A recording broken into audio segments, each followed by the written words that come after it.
আজ আমি এসেছি যদু মল্লিকের বাগান বাড়িতে।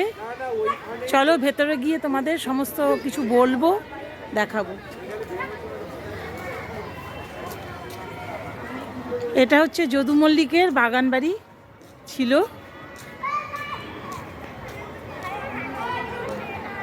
আমি ঢুকছি ভেতরে। এর আগে একটা ভিডিওতে তোমাদের আমি দেখিয়েছিলাম এই বাগান বাড়ির কিছুটা অংশ।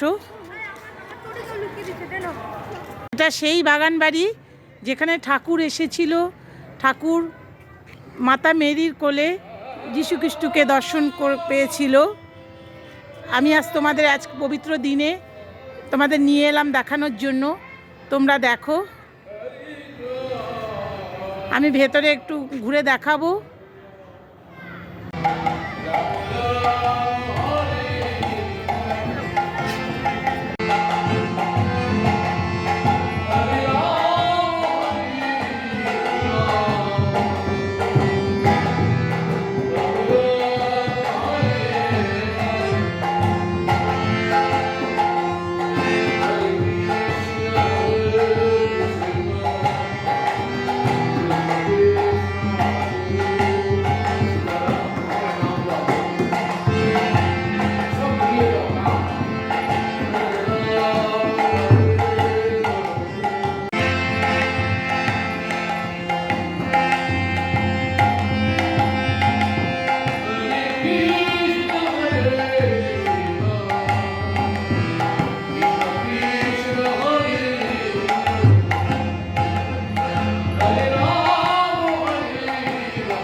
এই সেই রুম যেখানটায় ঠাকুর মাতা মেরির কোলে যীশু খ্রিস্টকে দেখেছিল।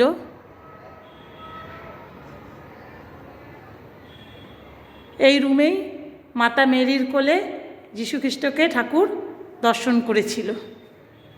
এই দেখো সেই রুম।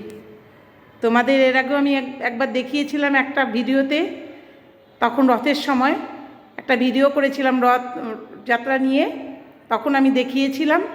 আজ আমি 25শে ডিসেম্বর যীশুখ্রিস্টের জন্মদিন, সেই অনুষ্ঠানে আমি এই বাগানবাড়িতে এসেছি তোমাদের দেখাবো বলে। এই কক্ষেই ঠাকুর মাতা মেরির কোলে যীশুখ্রিস্টকে দর্শন করেছিল। এই দেখো,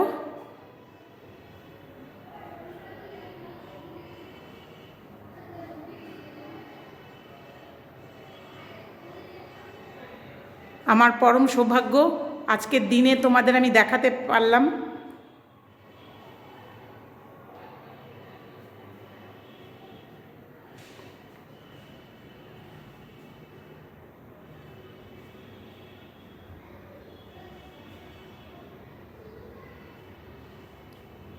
এইখানে অনেক বড় বড় সেলিব্রিটিরাও এসেছে।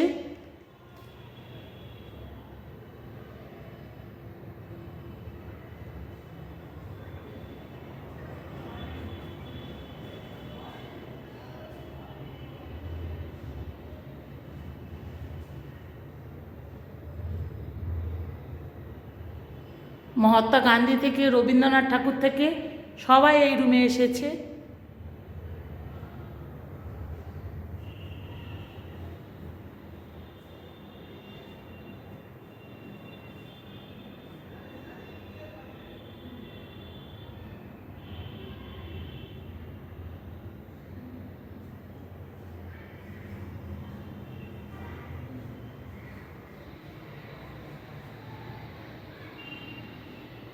আমি ফুল নিয়ে আসিনি, দেখো কেমন মানে সৌভাগ্য যে গাছেই কলকে ফুল ফুটেছিল অনেক উঁচুতে, আমি পাততে পারছিলাম না অনেক চেষ্টা করেও।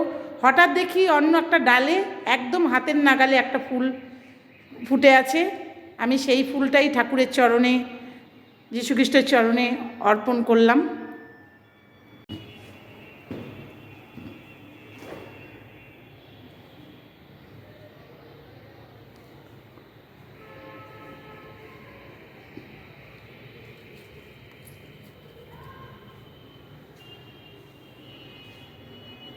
দেখো এই ঠাকুরের এই ঘর থেকে দক্ষিণেশ্বরের মন্দির দেখা যেত, তোমাদের দেখালাম। এই জানালা দিয়েই ঠাকুর দর্শন করতেন।